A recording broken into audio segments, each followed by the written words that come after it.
Bright, today is for giveaway, but there's a catch. Achọrọ m ịjụ ajụ n'Igbo onye ọbụla satara ya nke ọbụla satara m enye gị 1000 nna m ukwu gwa ya bucket n'Igbo bucket n'Igbo bucket. You'll be surprised to know that a lot of people amaghị asụsụ Igbo dịka onwe m onye na-eme isi Igbo English. Gwa ya ewu lamp n'Igbo lamp lamp eji akwụghị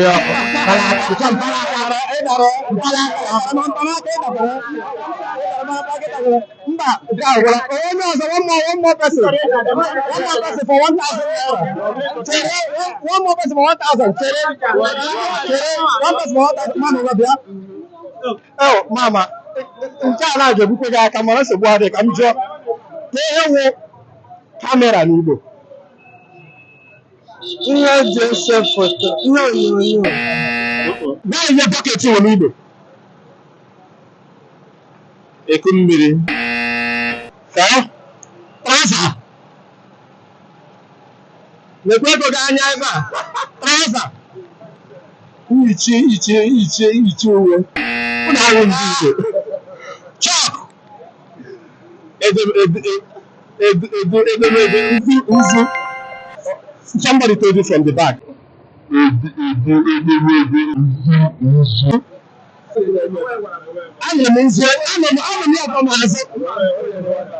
Okay, 1000 for you.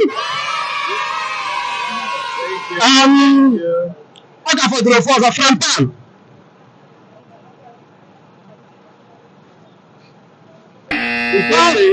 I go that's time the last.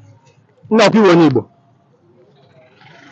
Ihe ọbụla satara n'Igbo anyị ga-enye gị 1000 naira. Ihe ọbụla satara n'Igbo m ga-achụ gị anyị ga-enye gị 1000. Gee ntị, ihe ọbụla satara n'Igbo anyị ga-enye gị 1000. Ọkụ chọọ ego, lee ego ka ị na-ele n'anya. N'idiri ego. Gwa ihe bọket n'Igbo. Ọkụ iwe onye Igbo. Gwa ihe bọket n'Igbo. Gwa ihe trouser n'Igbo. Trouser. Gwa ihe wụ chalk ịba. Gwa ihe wụ chalk n'Igbo.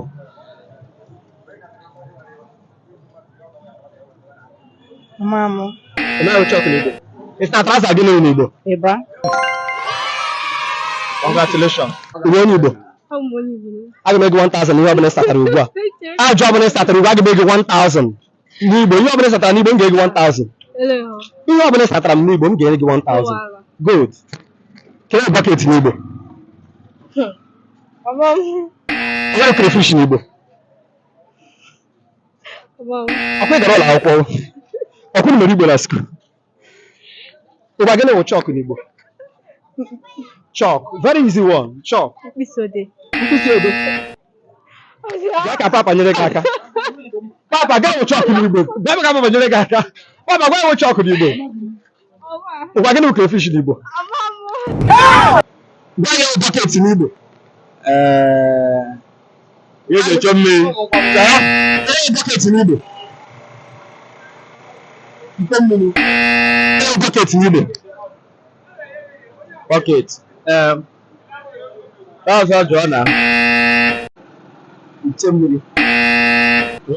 No one got the answer to bucket. If you know it, please write it down under the comment section.